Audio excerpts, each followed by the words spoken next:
Ya está todo en orden. Ahora sí. Saturno, Hola Isaac, ¿cómo estás? un poco frustrado, la verdad. Lo que pasa es que por más que imagine el árbol de la vida ordenado, no puedo. ¿Y eso por qué? Porque todos los animales, plantas y bacterias los encuentras por donde vayas, a donde quiera que vayas. Eso es porque el árbol de la vida sirve para ordenarlos y entenderlos mejor dentro del campo de estudio de la sistemática. Sí, lo sé, Saturno, pero tengo algunas preguntas, la verdad. ¿Cómo cuáles, Isaac? ¿Cómo conviven? ¿Cómo se relacionan? ¿Y por qué las plantas y animales que tenemos acá en el Perú no están en otras partes del mundo? Si quieres saber cómo los seres vivos se relacionan entre sí y con su ambiente, entonces estamos entrando al campo de la ecología. Justamente tengo un video preparado para estas grandes interrogantes. Me encantaría verlo. Tomemos un organismo cualquiera, sea grande o sea chico. Puede ser un elefante enorme, una ballena inmensa como el del libro Moby Dick, o vayamos al extremo del más pequeño, como una bacteria en la superficie de la mesa, tan pequeña que nadie puede verla. Sea el organismo que sea, siempre tendrá una interacción con el ambiente que la rodea. El estudio científico de esta interacción se llama ecología, que viene del griego oiko de casa y logos de estudio. Al imaginar el estudio de un organismo y su entorno, podemos empezar por responder tres simples preguntas. ¿Dónde viven? ¿Por qué viven en ese sitio? ¿Y cuántos hay? Las respuestas a estas preguntas nos darán una idea sobre la cantidad de especies que viven en un área determinada, sus comportamientos, las características de su entorno y el crecimiento de las poblaciones. Debido a que abarca mucho, la ecología es una de las ramas más complejas de la biología y también una de las más importantes. Así podrás saber qué hace cada especie. Aunque no se pueda precisar con exactitud su número, imagínate. En las selvas tropicales hay entre 5 a 30 millones de especies de insectos, arañas y otros artrópodos que todavía no se han descubierto. Te imaginarás que el estudio de la ecología viene desde la antigüedad. La información recolectada fue muy útil para la caza y recolección de plantas comestibles, pasando por la agricultura y domesticación de animales. Desde Aristóteles y pasando por Darwin, observar y describir a los organismos en sus ambientes naturales fue una fuente de información útil y una pasión para las mentes curiosas. Las investigaciones se vuelven más complejas, porque si antes empezó por describir lo observado, en los últimos tiempos se ha vuelto experimental. Por ejemplo, algunos estudios de campo realizados tienen que ver con comparar el ambiente natural abierto y sin control, con uno simulado y experimental, en el que se controlan algunas variables, como la presencia o ausencia de una especie, para probar su hipótesis.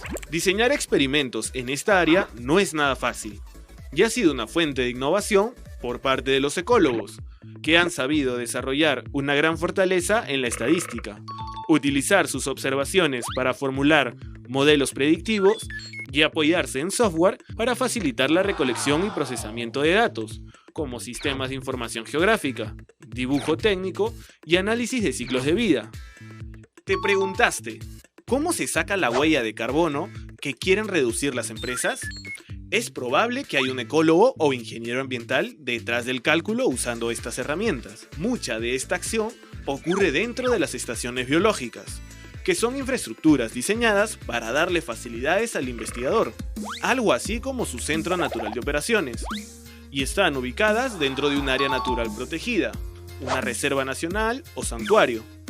Cada estación biológica recibe autorización del Estado para llevar a cabo diferentes investigaciones, aportando información para mejorar la toma de decisiones ambientales. En el Perú, las más famosas son la estación biológica Cochacayu en el Parque Nacional del Manu, ubicada en Madre de Dios, y la estación biológica Fitesia, en la Reserva Nacional de Pacaya Samiria, en Loreto. La labor de los ecólogos y profesionales afines dentro de las estaciones biológicas incluyen la difusión de resultados en programas de educación ambiental, intercambios de experiencia con guardaparques y recibir continuamente a colegas nacionales y extranjeros, voluntarios y turistas. ¡Guau, Saturno! Yo creo que me voy a Loreto. No muy lejos. Mejor a Madre de Dios. No importa. ¿Te imaginas que me acepten para ser voluntario y vivir la experiencia de un ecólogo? Mientras tengas permiso de tus padres y tu vacuna contra la fiebre amarilla, no creo que sea un problema. Pero con calma, Isaac, averigua bien cómo llegar. Lo sé, Saturno, pero con todo lo que he visto, siento que los organismos están muy tranquilos en su ambiente y pues que los ecólogos tienen uno de los mejores trabajos del mundo: observar el ambiente, investigar, viajar por todo el Perú y por todas partes del mundo. Definitivamente. Pero antes que te hagas un guardaparque, será muy útil que prestes atención a la profesora Pierina. Hola Isaac, antes que olvides lo que aprendiste de biología evolutiva, tienes que saber que la evolución, la genética y la selección natural son conceptos muy relacionados a la ecología. Recuerda que los factores ambientales, bióticos y abióticos son los que interactúan con las poblaciones de seres vivos e influyen en la diversidad de las especies. Imagina un grupo de halcones que cazan ratones en el monte. Esto sucede durante un tiempo ecológico, minutos, meses o años de este ecosistema. La presencia de los halcones depredadores hará que los ratones que puedan camuflarse con el monte sean seleccionados favorablemente. Este efecto ocurrirá en el tiempo evolutivo, que puede llegar a ser décadas, siglos e incluso milenios. Si así funciona en la naturaleza, ¿te imaginas los efectos que tendrá la actividad humana en el tiempo evolutivo del planeta? Saturno, con esto del calentamiento global y que las especies se extinguen cada día, yo creo que no hay mucho que imaginar, ¿eh? Por eso, siento de que los efectos en el tiempo evolutivo los estamos viviendo ahora. Llegaste en un momento en que efectivamente estás viendo las consecuencias de la desenfrenada actividad humana de los últimos 2 siglos en los ecosistemas del planeta Tierra. Tienes mucha razón, Saturno, pero ¿sabes qué? ¿Sabes qué? Voy a hacer algo muy importante. Voy a publicar en mis redes consejos para que las personas cuiden más el planeta. Me parece una excelente iniciativa.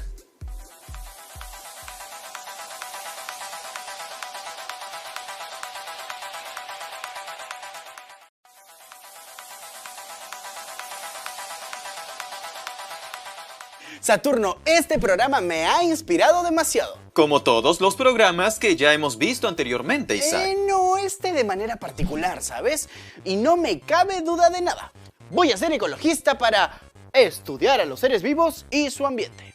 Te equivocas, Isaac. ¿Tú realmente quieres ser ecólogo? ¿No es lo mismo, Saturno? No, hay una gran diferencia entre ser ecologista y ser ecólogo. Si quieres ser un especialista, lo adecuado es ser ecólogo. Si quieres pertenecer a un movimiento ambiental, entonces lo adecuado es denominarte ecologista. O sea que he vivido engañado todo este tiempo.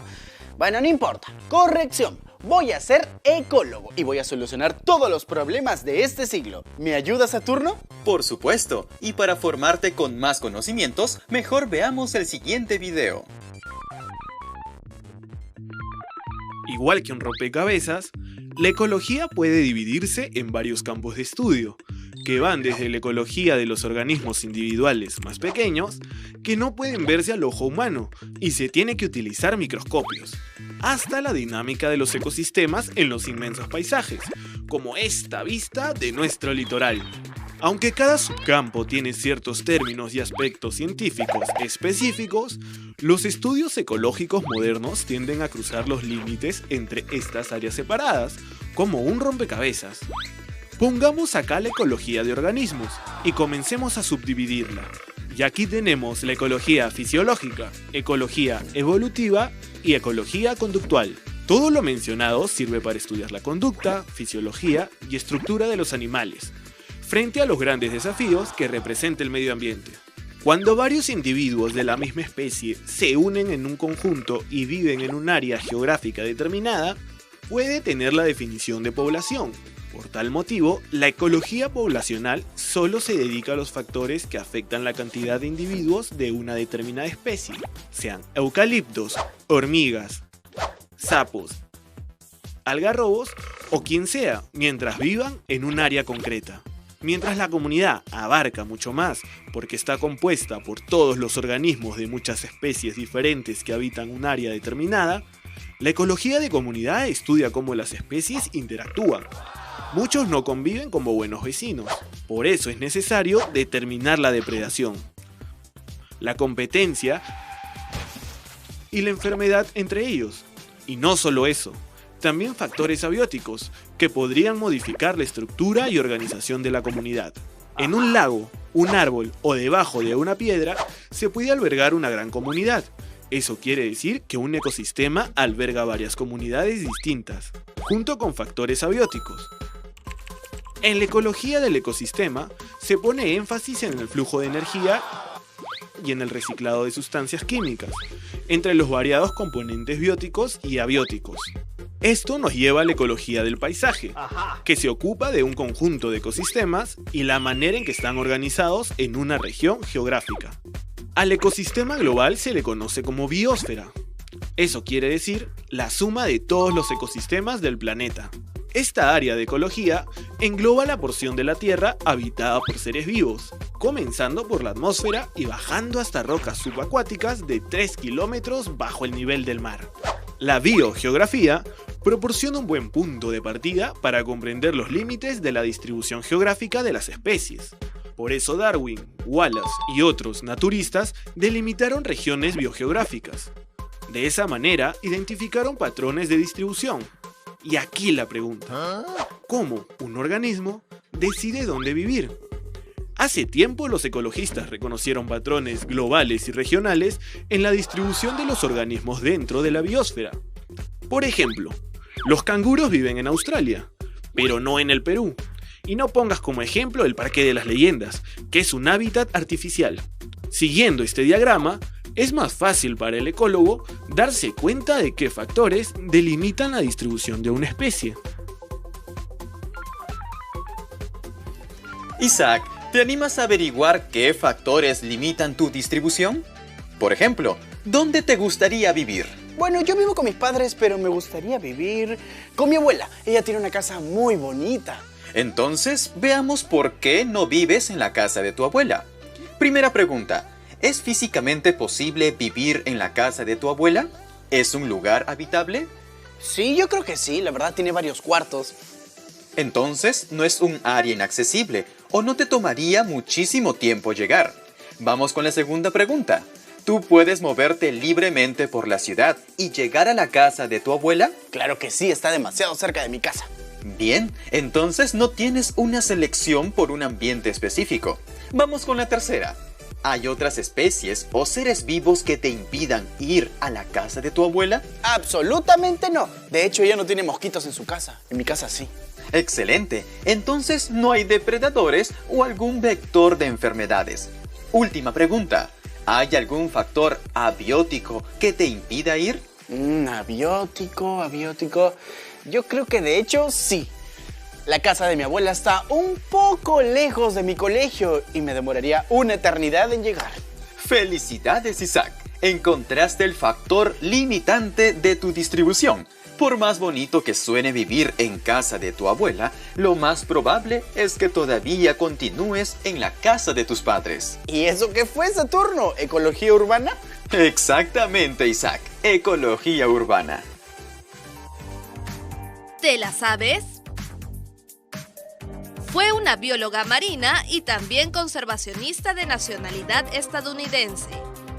Publicó un libro que advertía de los efectos nocivos de los pesticidas en el medio ambiente.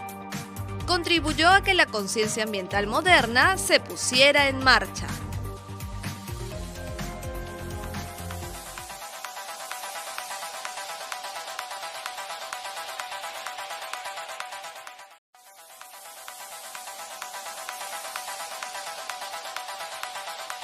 Se trata de Rachel Carson, que fue una bióloga marina y conservacionista de nacionalidad estadounidense. En 1962 publicó su famoso libro Primavera Silenciosa, que advertía de los efectos nocivos de los pesticidas en el medio ambiente y que además culpaba a las industrias químicas de la acelerada contaminación. Saturno, cada vez que alguien habla del Perú, comienzan con la frase: el Perú es un país mega diverso. Todo un privilegio de vivir en este país. Ya lo dijo Antonio Raimondi, el Perú es un mendigo sentado en un banco de oro. Pero sigo sin entender, Saturno. Bueno, entonces hablaremos primero de biodiversidad para responder esa pregunta. Ahora veamos el último video. Las diversas combinaciones de factores bióticos y abióticos determinan la naturaleza de muchos biomas terrestres. Para que te hagas una idea, los biomas son asociaciones ecológicas importantes que ocupan inmensas regiones de tierra o agua. Primero vamos a ver los biomas acuáticos. Si vemos el planeta Tierra, nos daremos cuenta que este es el bioma más grande por su extensión de superficie. Los ecologistas distinguen entre los de agua dulce y los marinos, diferentes física y químicamente. Mientras que en los biomas de agua dulce la concentración salina promedio es menor al 1%, en los biomas marinos su concentración tiene un promedio de 3%. Recordemos que los biomas marinos cubren un 75% de la superficie terrestre y por eso ejercen un mayor impacto en la biosfera. Por ejemplo, el agua de lluvia proviene en mayor medida de la evaporación de los océanos. Además, la temperatura de estos mismos océanos provocan un efecto importante en el clima global y los patrones de vientos. Y no solo eso, el aire que respiramos viene en buena parte de las algas marinas y las bacterias al hacer la fotosíntesis, consumiendo a su vez cantidades enormes de dióxido de carbono de la atmósfera. Por otro lado, los biomas de agua dulce están más conectados con los componentes de los biomas terrestres. Esto debido a que están dentro de los lagos o los atraviesan, como los ríos. Los biomas terrestres reciben diversos nombres, como selva tropical, desierto, bosque de coníferas, chaparral, tundra, praderas templadas, altas montañas, hielo polar, entre otros. Su designación depende de las características físicas o climáticas más importantes, y también de su vegetación predominante. Por ejemplo, las praderas templadas suelen hallarse en latitudes medias, donde el clima es más moderado, donde predominan varias especies de pasto y además suele contener mamíferos grandes para el pastoreo. Mientras que bosques se caracterizan por sus estratos de árboles bajos, los arbustos, plantas herbáceas, capas de raíces, lo que lo hace diferentes de las praderas, que tienen una capa de pasto y hierbas pequeñas. Y así se podrían dar ejemplos de los distintos tipos de biomas terrestres. Sin embargo, algunos biomas se han visto afectados por las actividades humanas, donde se ha alterado la superficie original para introducir zonas urbanas y de agricultura. Por último, vamos a ver que la biodiversidad está dividida en 3 niveles: diversidad genética, diversidad de especies y diversidad del ecosistema. La diversidad genética es el número total de características genéticas dentro de cada especie. Mientras mayor diversidad genética haya, las especies tienen mayores probabilidades de sobrevivir a cambios en el ambiente. Pero cuando la población disminuye, también lo hace la poca diversidad genética, lo cual resulta en problemas reproductivos y de sobrevivencia. La diversidad de especies expresa de forma cuantitativa las diferentes especies que están presentes en determinado ecosistema, región o país, y aún se siguen descubriendo nuevas especies. Finalmente, la diversidad del ecosistema muestra la cantidad y distribución de los sistemas ecológicos que ofrecen las condiciones adecuadas para que las especies y sus poblaciones se desarrollen. Saturno, ¿cómo es que el Perú concentra mayor biodiversidad que otros países que son más grandes? Te daré una pista. Tiene que ver con su geografía. De hecho que sí. A ver, yo creo que tiene mucho sentido. Las ciudades del Perú tienen diferentes alturas, aparte de las regiones, costa, sierra y selva. Entonces, yo creo que todo eso se combina y forma diferentes ecosistemas que hacen que todos puedan vivir tranquilamente aquí. Correcto. Y disculpa que tenga que interrumpir, pero ahora está entrando una llamada de la profesora Pierina. Ya, perfecto, voy a estar muy atento. Con la cordillera de los Andes se combinan diferentes altitudes. Así, el Perú posee 27 de los 32 tipos de climas que existen en el mundo. Esta variedad de retos ambientales es en parte la causa que el Perú albergue el 70% de la diversidad biológica del planeta. Esta diversidad es genética, de especies y de ecosistemas. Podemos encontrarla en los bosques secos, los bosques tropicales, los humedales y por supuesto nuestro mar peruano. Ah, y otra cosa, Parece que Raimondi nunca dijo que el Perú es un mendigo sentado en un banco de oro. Según las investigaciones de Bonfiglio en el 2004, sostiene que esta frase se le atribuyó a Raimondi después de su muerte, pero sigue siendo una excelente frase para reflexionar. Somos mendigos en nuestra ignorancia. Al no conocer nuestros recursos naturales, estamos condenados a no saber gestionarlos y aprovecharlos, dejando que otros lo hagan por nosotros. Ser dueños de tanta riqueza es también una responsabilidad y cuidarla debería ser nuestro compromiso con el planeta.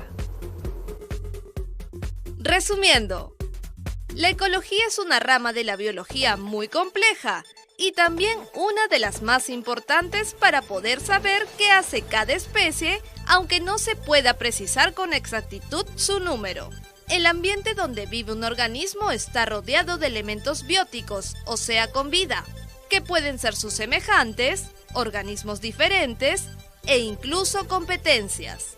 Y también está rodeado de elementos abióticos, mejor dicho, no vivos, como la temperatura, la luz, el agua y los nutrientes.